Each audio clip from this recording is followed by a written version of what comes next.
Hello students, welcome to APT Study App. I am Rahul Tulsani, your logical reasoning guru. और आज हम लोग distance and direction के day 3 पे हैं.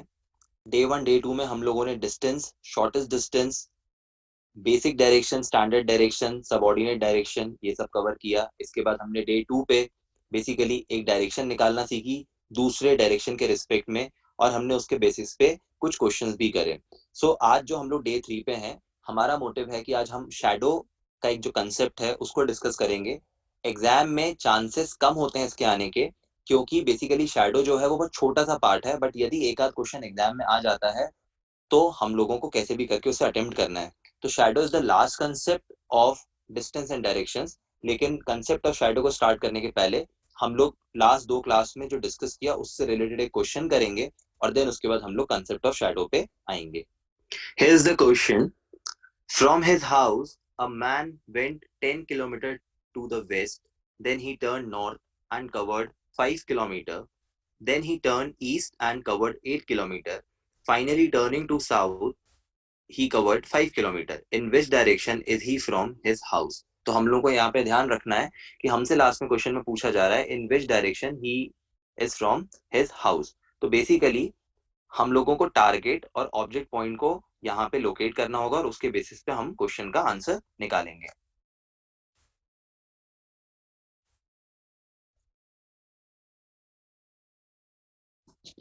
सबसे पहले उसने अपने घर से स्टार्ट किया, तो लेट अस से जो पॉइंट एच है वो हम उसका हाउस मान लेते हैं.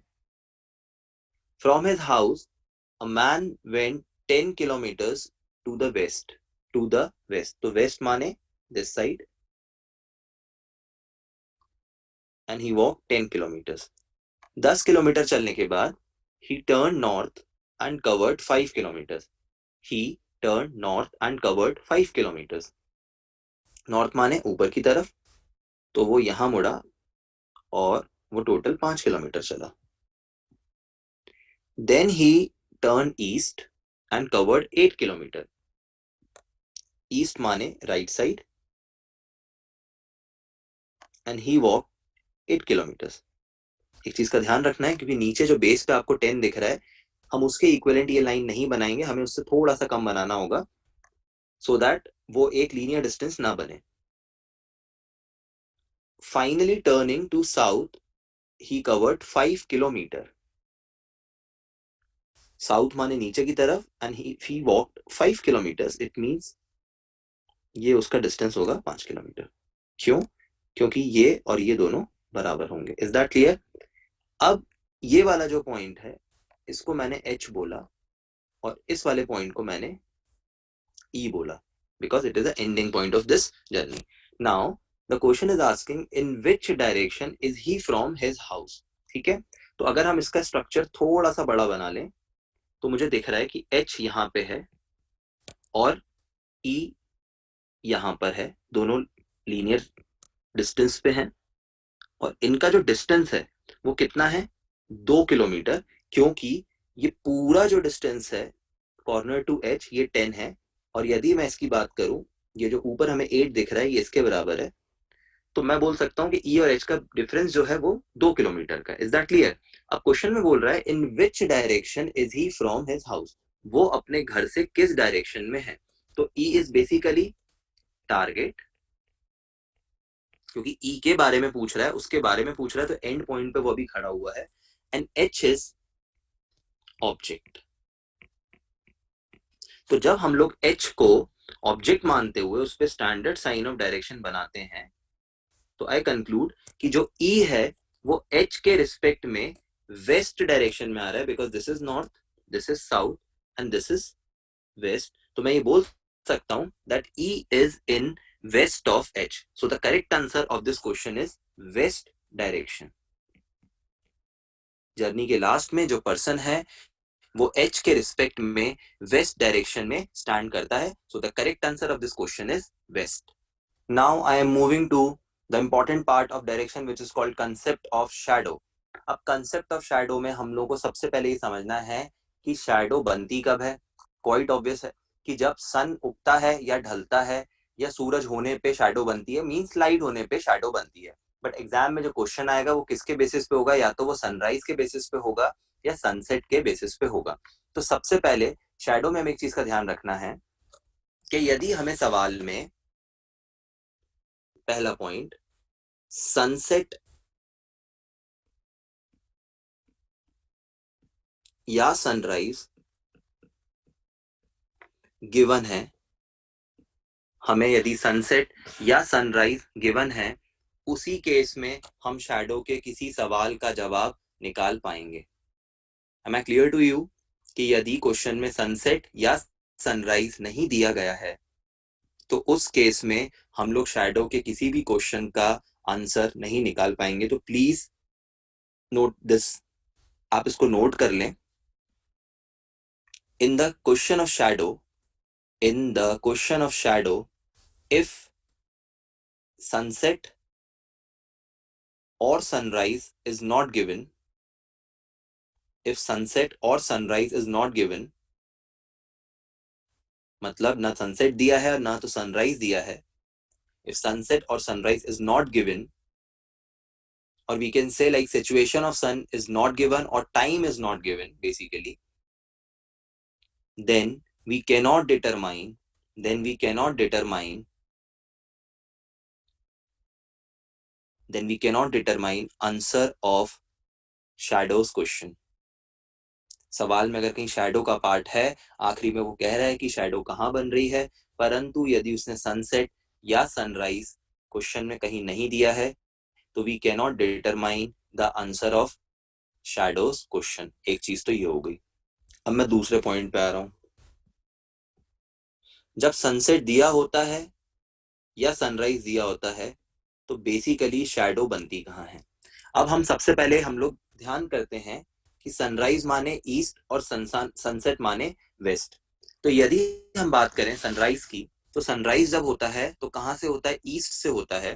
तो let's take an example of sunset या सनराइज। तो हम लोग सनराइज का एक एग्जांपल लेते हैं जिसमें मैंने सन को यहां पे रखा, ठीक है, and the situation is morning. क्योंकि सुबह के वक्त जो है सनराइज होता है और वो कहां से होता है, ईस्ट से होता है। तो मैंने सन को कहां रखा, ईस्ट में। Is that clear. अब बेसिकली जो शैडो बनती है वो चार तरीके से बन सकती है, क्योंकि चार तरीके से एक पर्सन सन को देख सकता है। या तो वो सन की तरफ देख रहा है, या सन को वो अपोज कर रहा है, या तो सन उसके राइट में है या सन उसके लेफ्ट में है। तो हम लोग बेसिकली सबसे पहले तो ये चार स्ट्रक्चर बनाएंगे जिससे हमें क्लियर होगा कि कितने तरीके से एक पर्सन के फेसेस बन सकते हैं at the time of sunrise और सनसेट, और कितने टाइप्स उसकी शैडो बन सकती है।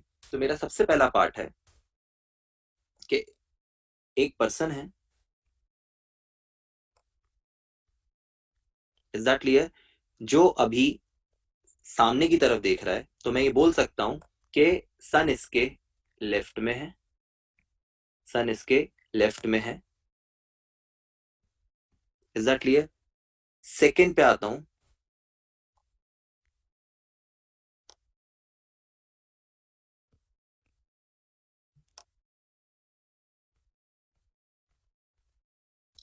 अब मैं अगर बात करूं तो बेसिकली सन इसके राइट में है। Is that clear. और जब मैं बात करता हूं अपने थर्ड और फोर्थ पार्ट की, तब हो सकता है कि एक व्यक्ति सन की तरफ देख रहा हो, तो सन जो है उसके कहां पे है, फ्रंट पे है। Is that clear. और यदि वह सन को अपोज करके खड़ा है, जो कि मेरा चौथा पार्ट है,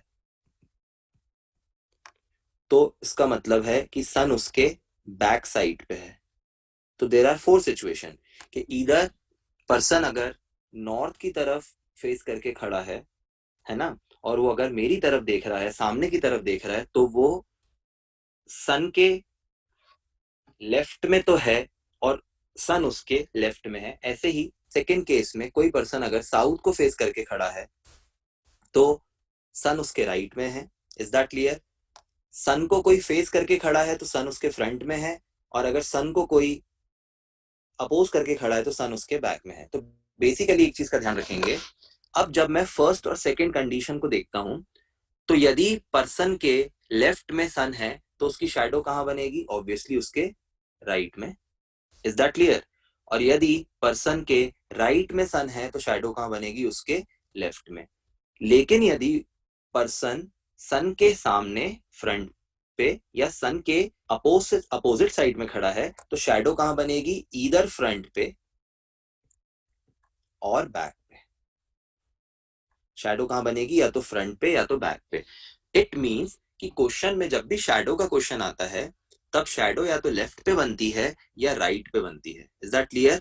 क्योंकि सवाल में हमेशा शैडो आपको कहाँ बनती दिखाई पड़ेगी? या तो राइट पे या तो लेफ्ट पे। Is that clear? तो इट मीन्स ये जो थर्ड और जो फोर्थ वाला पार्ट है, इट इज 99% केस में कभी भी फ्रंट और बैक पे शैडो नहीं बनेगी, क्योंकि इसमें से दो केसेस बन जाते हैं और कहीं ना कहीं कंफ्यूजन होता है। तो एग्जामिनर जब भी क्वेश्चन पुट करेगा तो या तो वो क्या बोलेगा? Person is facing north, person is facing south.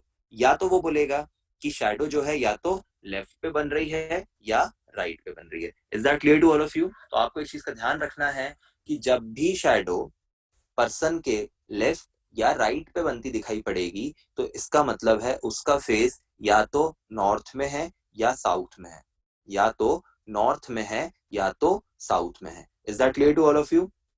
तो मेरा ही मानना है कि अब आपको चीज क्लियर हो गई है कि शैडो जब जब राइट और लेफ्ट पे बनेगी तब पर्सन की फेसिंग या तो नॉर्थ होगी या साउथ होगी। तो चलिए इसी बेस को समझते हुए आगे बढ़ेंगे और कुछ क्वेश्चंस करेंगे जिससे कि और क्लैरिटी आएगी शैडो के क्वेश्चन में। बट एक बार मैं फटाफट कंक्लूड कर रहा हूँ। सबसे पहली चीज कि यदि हमें सवाल में सनसेट और सनराइज या टाइम गिवन नहीं है, सिचुएशन ऑफ सन गिवन नहीं है, तो किसी भी शैडो का आंसर क्या होगा? Can not be determine. Is that clear? और शैडो जब राइट या लेफ्ट पे बनेगी इसका मतलब है कि पर्सन नॉर्थ या साउथ फेस करके खड़ा है, as per condition number 1 and 2। सो चलिए आगे बढ़ते हैं और एक सिंपल सा क्वेश्चन करेंगे जिससे और क्लैरिटी आएगी शैडो के कंसेप्ट में। So now there is a question in front of you and the question is asking that which direction was Ram facing. Is that clear? चलो अब क्वेश्चन में सबसे पहले बोला one evening Ram and Mohan were talking to each other face to face.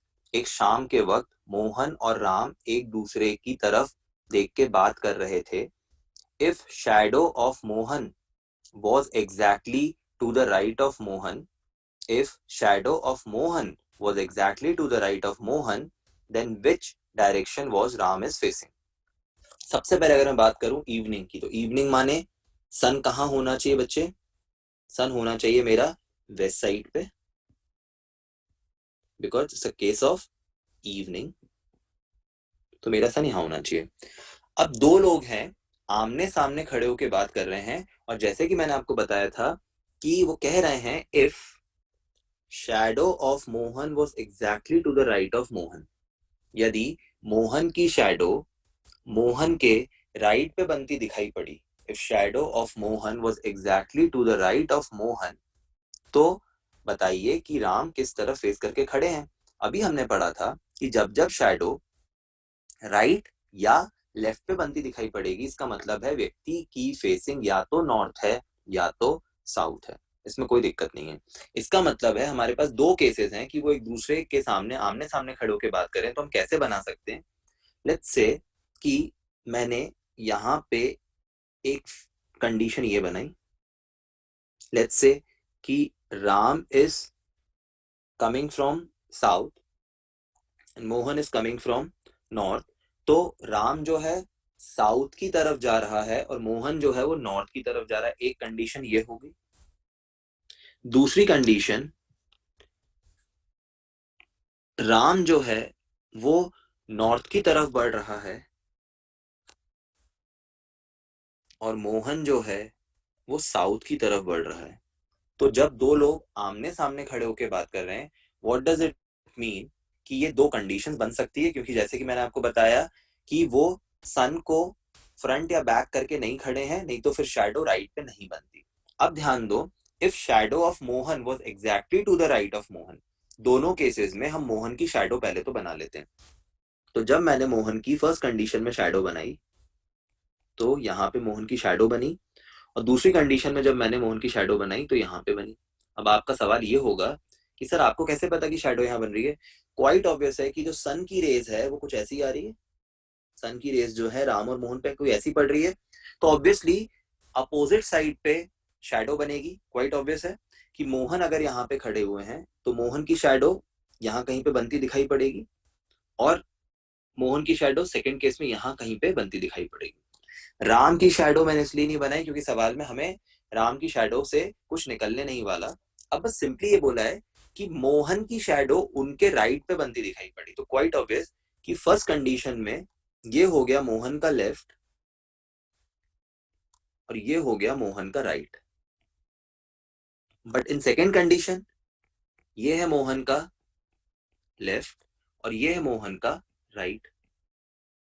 तो I feel कि यहाँ पे जो फर्स्ट कंडीशन है वो ट्रू है और सेकेंड कंडीशन फॉल्स है। इसका मतलब है कि जो फर्स्ट कंडीशन है जिसमें मोहन नॉर्थ फेस करके खड़े हैं और राम साउथ फेस करके खड़े हैं, ये एक ट्रू कंडीशन है।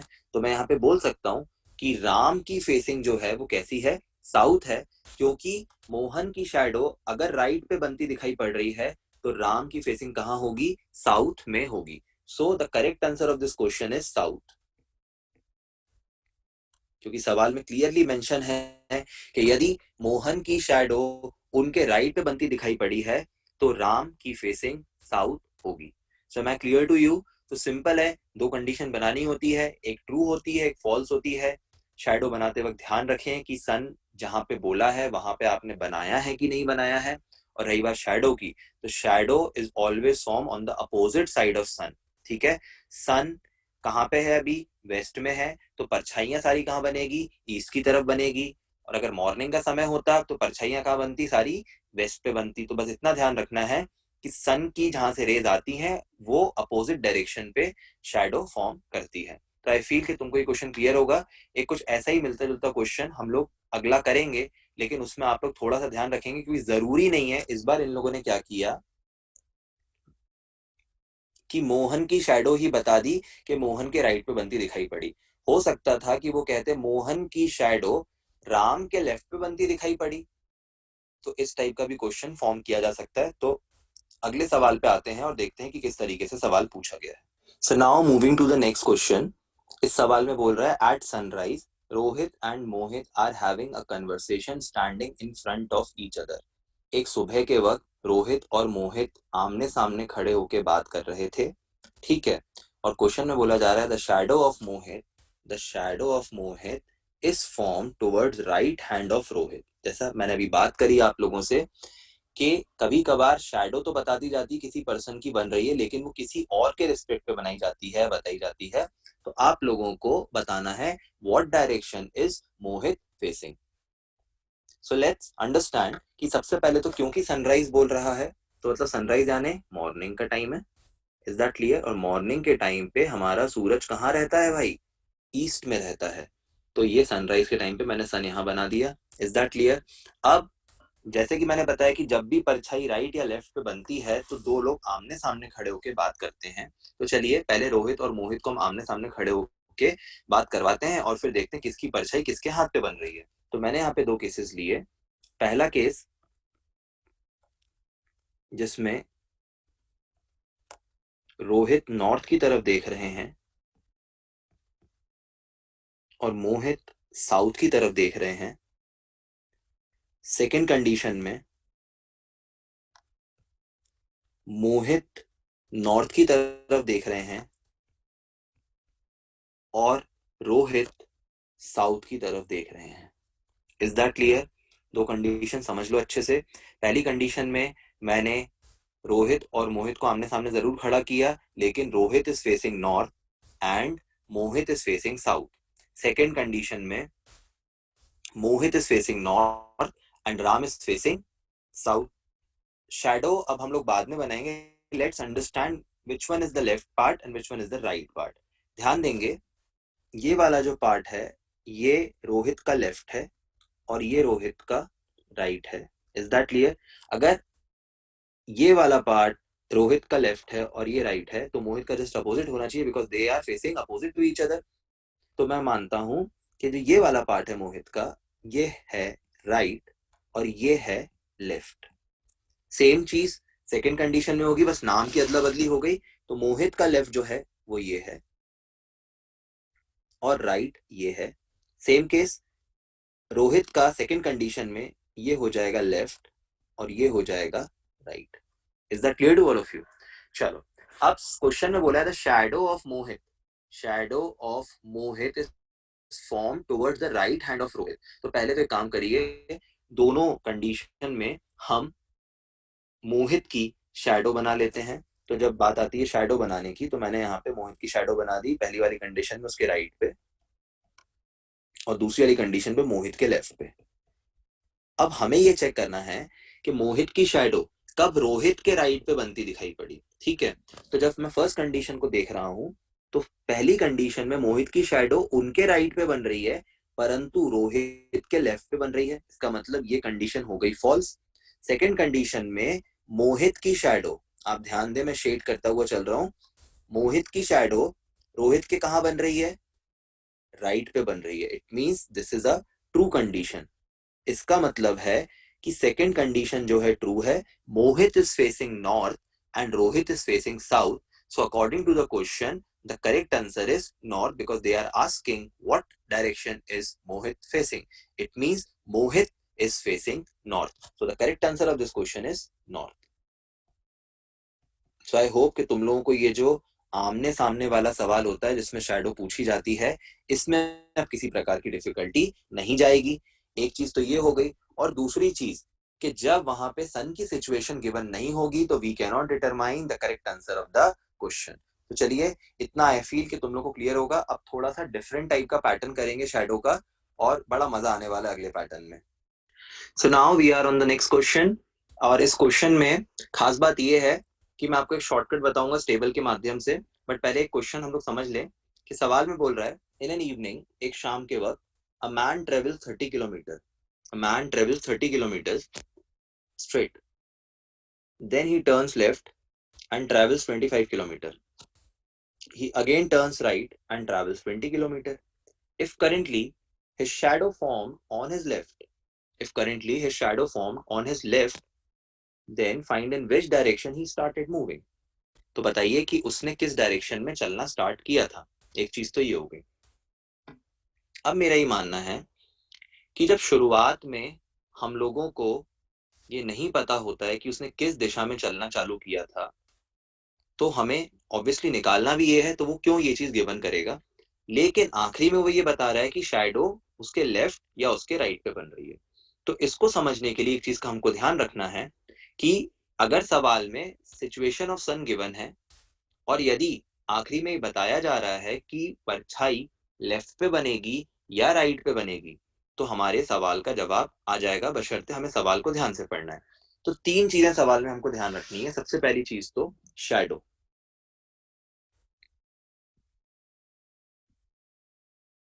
दूसरी चीज जो हमें एग्जैक्टली काउंट करना है वो है number of turns, number of turns, और तीसरी चीज जो निकल के आएगी दैट इज स्टार्टिंग डायरेक्शन। तीसरी चीज जो निकल के आएगी वो निकल के आएगी starting direction. Is that clear? तो सबसे पहले आप लोग एक चीज का ध्यान रखना है कि सबसे पहले हम लोगों को शैडो देखनी है कि शैडो कहां बन रही है। शैडो या तो राइट पे बनेगी या तो लेफ्ट पे बनेगी, या शैडो लेफ्ट पे बनेगी या राइट पे बनेगी, दोनों एक ही केस है। ठीक है, शैडो मैंडेटरी है, या तो राइट पे बननी चाहिए या लेफ्ट पे बननी चाहिए। Is that clear? चलो, अब मेरा ही कहना है, नेक्स्ट आते हैं हम लोग नंबर ऑफ टर्न्स पे। इस सवाल में हमने देखा a man travels 30 kilometre, a man travels 30 kilometre straight, then he turns left and travels 25 kilometre. ठीक है, तो हम लोग को नंबर ऑफ टर्न्स गिनने हैं। ठीक है, इस सवाल में नंबर ऑफ टर्न्स कितने हैं? एक बार ये टर्न लिखा है, he turns left and travel 25 kilometre, and he again turns right and travel 20 kilometre. इसका मतलब है टर्न जो होते हैं वो दो टाइप के होते हैं, एक होता है इवन टाइप का टर्न, एक होता है ऑड टाइप का टर्न। ठीक है, इज दैट क्लियर? अगर नंबर ऑफ टर्न्स इवन है, यदि नंबर ऑफ टर्न्स इवन है, तो उस केस में या तो व्यक्ति ने नॉर्थ में चलना चालू किया था, या साउथ में चलना चालू किया था। Is that clear? और अगर नंबर ऑफ टर्न्स ऑड थे या नंबर ऑफ टर्न्स ऑड थे तो उस केस में या तो व्यक्ति ने ईस्ट में चलना चालू किया था या वेस्ट में चलना चालू किया था। Is that clear? तो बेसिकली हम लोग को ध्यान रखना है कि जब भी सवाल में शैडो राइट या लेफ्ट पे बनेगी, ठीक है, और नंबर ऑफ टर्न्स यदि इवन है तो इसका मतलब है व्यक्ति ने नॉर्थ में चलना चालू किया है या साउथ में चलना चालू किया है। तो हमको एक ही केस देखना पड़ेगा, इधर नॉर्थ और साउथ। या तो नॉर्थ से हमारा आंसर आ जाएगा, और अगर नॉर्थ से हमारा आंसर नहीं आएगा तो आंसर हमारा साउथ से आएगा। Is that clear? दूसरा पार्ट जो है, अगर हम बात करें कि शैडो लेफ्ट या राइट पे बन रही है और नंबर ऑफ टर्न्स यदि ऑड है, यदि नंबर ऑफ टर्न्स यदि ऑड है तो उस केस में या तो व्यक्ति ने कहां से चलना चालू किया, ईस्ट में या वेस्ट में। Is that clear to all of you? तो अब एक चीज का आपको ध्यान रखना है भाई कि इस क्वेश्चन में हमको बेसिकली सबसे पहले देखना है कि उन्होंने दिया क्या क्या है। नंबर ऑफ टर्न्स हैं 2। Is that clear? Number of turns यदि 2 है इसका मतलब this is the case of even. अगर ये केस इवन का है तो सवाल में या तो उसने नॉर्थ में चलना चालू किया है या साउथ में चलना चालू किया है। तो चलिए आइए समझते हैं कि इस सवाल का जवाब कैसे आएगा। So now as we know there are two turns माने यहाँ पे इवन नंबर ऑफ टर्न्स हैं। तो क्वाइट ऑब्वियस या तो बंदे ने नॉर्थ में चलना चालू किया है या तो साउथ में चलना चालू किया है। तो चलिए सबसे पहले तो इवनिंग का टाइम है तो ये हमने बनाया सन, ठीक है। हम इसको स्टार्ट करते हैं नॉर्थ में। अगर नॉर्थ में स्टार्ट करना सही होगा तो उसकी शैडो लेफ्ट पे बनती दिखाई पड़ेगी, और यदि नॉर्थ में चलना गलत होगा तो उसकी शैडो राइट पे बनती दिखाई पड़ेगी। लेकिन हमें एक ही बार में एक छोटा सा डायग्राम बना के हमारे सवाल का जवाब आ जाएगा। तो sun is in west because it's a time of evening. एक व्यक्ति ने नॉर्थ में 30 किलोमीटर चला, एक व्यक्ति नॉर्थ में 30 किलोमीटर चला। देन ही टर्न्स लेफ्ट, वह लेफ्ट मुड़ा एंड ट्रेवल्स 25 किलोमीटर। वो लेफ्ट मुड़ा और वो 25 किलोमीटर चला। He again turns right and travels 20 kilometre. Right मुड़ा मतलब क्लॉकवाइज, और कितना चला, 20 किलोमीटर। Is that clear? तो बेसिकली अब यहाँ पे उसकी जर्नी हो गई स्टॉप। अब व्यक्ति कहाँ पे खड़ा है, यहाँ कहीं पे खड़ा हुआ है। एज वी सी, अगर व्यक्ति यहाँ कहीं पे खड़ा हुआ है तो सन की रेज यहाँ कहीं से आ रही है और व्यक्ति की परछाई कहाँ बन रही है, उसके राइट पे बनती दिखाई पड़ी है। इसका मतलब है कि जब हमने उसको नॉर्थ में स्टार्ट किया तो उसकी शैडो कहाँ बनी, राइट पे। मींस हमारा जो अजम्पशन था वो रॉन्ग था। लेकिन अगर नॉर्थ का अजम्पशन रॉन्ग है तो इसका मतलब है सही अजम्पशन क्या है, साउथ।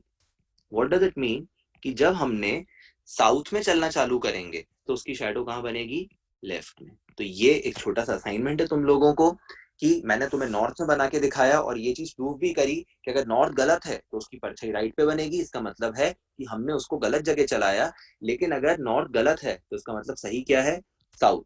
इट मीन्स नॉर्थ और साउथ में से कोई एक आंसर है। नॉर्थ गलत है इसका मतलब साउथ सही है। तो तुम लोगों को इसको साउथ में चलाना है, और साउथ में चलाने के बाद यदि व्यक्ति की परछाई उसके लेफ्ट पे बनती दिखाई पड़ रही है तो it means the correct answer of this question is, correct answer of this question is south.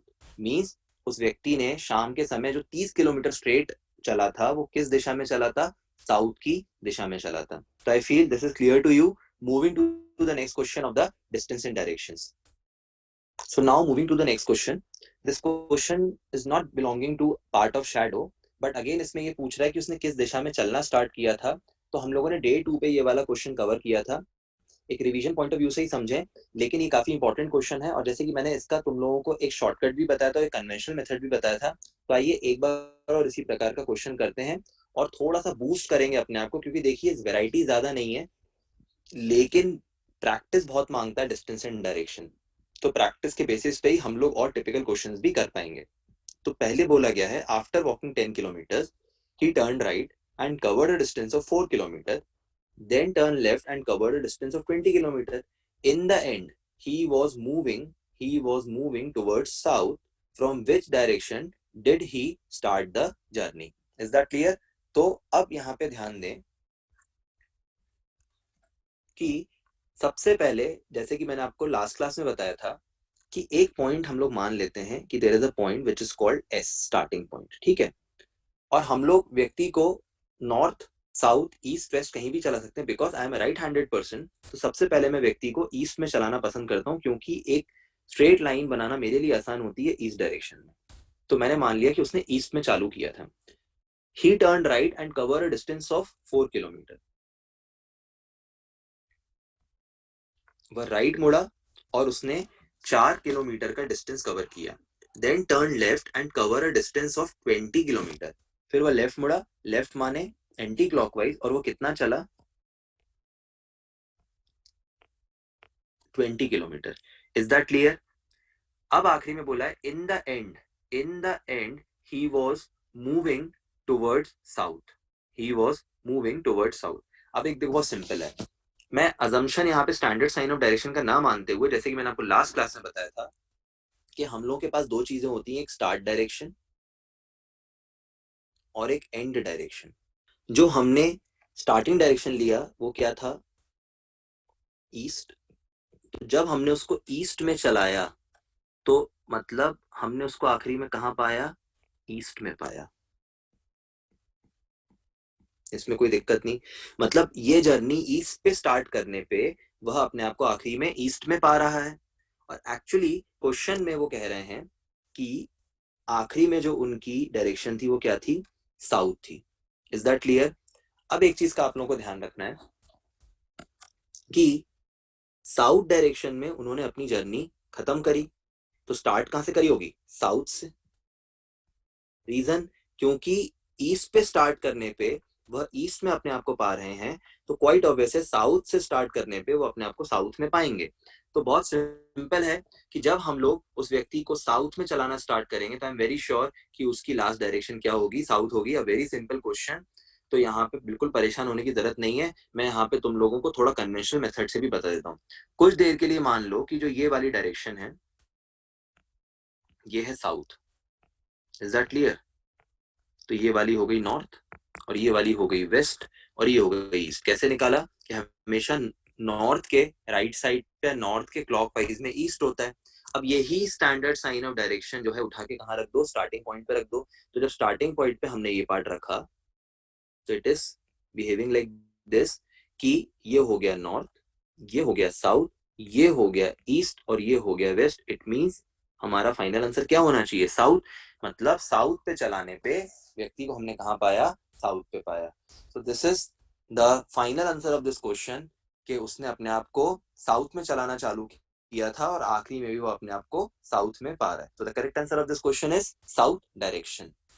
Now in the next question what they are asking, Roshni walked 10 kilometers towards east, then turned left and walked 12 kilometers. Finally walked 6 kilometers after taking right turn. अब question में कह रहा है how far is she and direction with respect to starting point. Is that clear? How far is she and direction with the respect to starting point. तो मतलब दो चीजें पूछ रहा है। थोड़ा सा ग्रामेटिकल मिस्टेक हो सकती है क्वेश्चन के एंड में, क्योंकि यहाँ पे ही लिखा है, चलो उन्होंने रोशनी को लड़का मान लिया, तो रोशनी को लड़का मान लिया, इसमें कोई दिक्कत नहीं है। तो अब वो पूछ रहा है कि वह स्टार्टिंग पॉइंट से किस डायरेक्शन में और कितनी दूरी पे। तो हमको बेसिकली स्टार्टिंग पॉइंट से उसका डायरेक्शन निकालना है, क्योंकि बोला है with respect to starting point where is he and how far. तो चलिए सबसे पहले जैसे कि हम लोग स्टार्टिंग पॉइंट को एस मान लेते हैं, तो मैंने स्टार्टिंग पॉइंट को एस माना। Roshni walk 10 kilometre towards east. Roshni walk 10 kilometre towards east, then turn left and walk 12 kilometre. फिर वह लेफ्ट मुड़ी और वह 12 किलोमीटर चली। तो ये मैंने चला दिया 12, लेफ्ट मोड़ के, लेफ्ट माने anti clockwise. Finally walk 6 kilometre after taking right turn. Finally walk 6 kilometre after taking right turn, मतलब दाएं मुड़ के, राइट मुड़ के कितना चली? 6 चली। तो ये हो गई मेरी 6 किलोमीटर की दूरी। ये हो गया मेरा ending point. Is that clear? तो सबसे पहले हम लोग यहाँ पे लिख लेते हैं कि हमें क्या निकालना है? डिस्टेंस, और दूसरा हमें निकालना है डायरेक्शन। तो देखो एक काम करते हैं, सबसे पहले डायरेक्शन निकाल लेते हैं। तो स्टार्टिंग पॉइंट के रिस्पेक्ट में, स्टार्टिंग पॉइंट के रिस्पेक्ट में मेरा जो एंड पॉइंट का डायरेक्शन है, जो मेरा एंड पॉइंट का डायरेक्शन है वो क्या है, north east, it is north east. एक चीज क्लियर हो गई, क्योंकि हमें एंडिंग पॉइंट का डायरेक्शन निकालना है with respect to starting point. अब क्योंकि हमसे ये बोला है कि स्टार्टिंग और एंडिंग पॉइंट की दूरी निकालनी है, और जो दूरी है वो कैसी है, डायगोनल है, द डिस्टेंस इज डायगोनल। और मैंने बताया था जब जब डायगोनल डिस्टेंस होता है तो हम स्टार्टिंग और एंडिंग पॉइंट के इंटरसेक्शन को जोड़ देते हैं, जिससे हमारा एक राइट एंगल ट्राइंगल फॉर्म होता है। तो अगर हम यहाँ पे ध्यान दें, we are forming a right angle triangle, जिसके बेसिस पे हम लोग एस और ई की दूरी निकाल सकते हैं। Is that clear to all of you? चलो, अब ये जो एस और ई की दूरी है, यहाँ पे हमने जो एक पॉइंट है जहाँ पे हमारा बेस और परपेंडिकुलर इंटरसेक्ट हो रहे हैं, इसको हम लोग मान लेते हैं O point. Is that clear? हमको निकालना है एस ई, और एस ई निकालने के लिए हमारे पास क्या क्या होना चाहिए, एस ओ की लेंथ एज वेल एज ओ ई की लेंथ। और क्योंकि ये राइट एंगल ट्राइंगल है तो मेरा फाइनल फॉर्मूला क्या बनेगा, S E equals to under root S O square plus O E square. ठीक है, अब जैसे कि मुझे पता है कि जो मेरा ओ से लेके एस तक का डिस्टेंस या एस से लेके ओ तक का डिस्टेंस कितना है, 16, क्योंकि ये वाला जो डिस्टेंस है ये हो गया तुम्हारा 10, और जो ये बचा वाला डिस्टेंस है ये कितना हो गया, बराबर 6। ठीक है, तो टोटल मेरा डिस्टेंस हो गया कितना, 16। अब मैं आता हूँ OE पे, तो जब मैं OE को कैलकुलेट करता हूँ तो मेरा जो ये वाला डिस्टेंस है ये OE के बराबर होगा, it means it is 12, quite obvious. अब यहाँ पे जब मैं टोटल करता हूँ, तो कितना होता है, it is 256 plus 144, quite obvious. 16 square is 256 and 12 square is 144 and the total is 400, एक चीज क्लियर हो गई। अब तुम्हें एक चीज का ध्यान रखना है कि root 400 is a perfect square of 20। So what does it mean कि हम लोगों ने डायरेक्शन तो पहले ही निकाल ली थी कि जो ई की डायरेक्शन है वो एस के रिस्पेक्ट में कहाँ थी, नॉर्थ ईस्ट। ठीक है, अब जब दूरी की बात आती है तो एस ई जो है वो कितना है, root 400, and root 400 is a 20 kilometre. So the distance between S and E हम बोल सकते हैं एंडिंग पॉइंट और स्टार्टिंग पॉइंट का जो डिस्टेंस है दैट इज 20 किलोमीटर। तो आई फील कि तुम लोगों को ये दोनों चीजें यहाँ पे क्लियर होंगी। और क्योंकि रूट जो 400 है it is a perfect square of 20, so यहाँ पे हमें कुछ फैक्टराइजेशन नहीं करना पड़ा। So I feel this is a very important question. और हमेशा ध्यान रखना, राइट एंगल ट्राइंगल नहीं बनता लोगों से, और सबसे बड़ी गलती होती है वो ये दो ट्राइंगल को लेते हुए कैलकुलेट करते हैं और यही गलती कर बैठेंगे। ठीक है, तो हमेशा ध्यान रखना है कि जब भी एक राइट एंगल ट्राइंगल फॉर्म करना है तो स्टार्टिंग और एंडिंग पॉइंट का एक इंटरसेक्शन ढूंढ लो, तुम्हें राइट एंगल ट्राइंगल मिल जाएगा। Is that clear to all of you? चलो अगला सवाल करते हैं, and it would be the last question of day 3। So now we are on the last question of day 3, और उसमें हम लोगों को कुछ टाउन्स दिए गए हैं और उनके रिस्पेक्टिव डायरेक्शंस दिए गए हैं। तो हम लोगों को जैसा क्वेश्चन में बोला है अक्षरित वैसा ही हम लोगों को बनाना है, जिससे कि गलती बिल्कुल भी ना हो। तो सबसे पहले बोला गया town D is towards east of town F. If I am talking about first statement, so they are saying town D is towards east of town F. तो एफ को मैंने एक जगह बनाया और एफ के ईस्ट में मैंने टाउन डी को बनाया। Is that clear? अब यहां से क्लियर हो रहा है कि जो टाउन डी है वो एफ के ईस्ट में है। Next, town B is towards north of town D. Town B is towards north of town D. तो जो बी है, टाउन बी है, वो डी के कहां पे है, वो डी के नॉर्थ में है। तो डी का नॉर्थ कहां होगा, डी के ऊपर। तो ये मेरा बन गया टाउन बी, और यहां से क्लियर हो रहा है कि जो टाउन बी है वो डी के नॉर्थ में है। Next is town H is towards south of town B. Town H is towards south of town B. ठीक है, तो अब आप लोगों को ध्यान रखना है कि जब मैं टाउन एच को बना रहा हूं कहां पे, टाउन बी के साउथ में, तो यहां पे ध्यान रखिएगा ये जो पूरा पार्ट है बी का ये साउथ माना जाएगा, for sure it is south. तो अब मुझे यहाँ पे क्लियर नहीं कि जो टाउन एच है, वो यहां कहीं पे आएगा। ठीक है, वो यहां कहीं पे आएगा, इज दैट क्लियर, या वो यहां कहीं पे आएगा डी के आसपास। तो मेरा ही मानना है कि बी का ये पूरा पार्ट साउथ है और इस पूरे पार्ट पे, इस पूरी लेन पे जो हमारा टाउन एच है वो कहीं भी हो सकता है, तो town H could be here, it could be here and it could be here. तो यहाँ पे जब वो पूछ रहा है find the direction of town H with respect to town F, तो I am getting 3 different directions, one is north east, one is east and one is south east. Is that clear to all of you? तो अब एक चीज का ध्यान रखो कि भाई क्वेश्चन में जैसा बोला है वैसा ही बनाना है। अगर हम गलती से यहाँ कहीं पे एच को छोड़ देते या डेफिनेटली यहाँ कहीं छोड़ देते तो हमारा आंसर गलत हो जाता, बट क्योंकि यहाँ पे सिर्फ डायरेक्शन गिवन है, डिस्टेंस गिवन नहीं है, तो इस केस में मेरा फाइनल आंसर क्या होगा? Cannot be determine, cannot be determine, क्योंकि मैं एच को सही तरीके से लोकेट नहीं कर पा रहा हूं, इस वजह से मेरा आंसर होगा कैनॉट बी डिटरमाइन।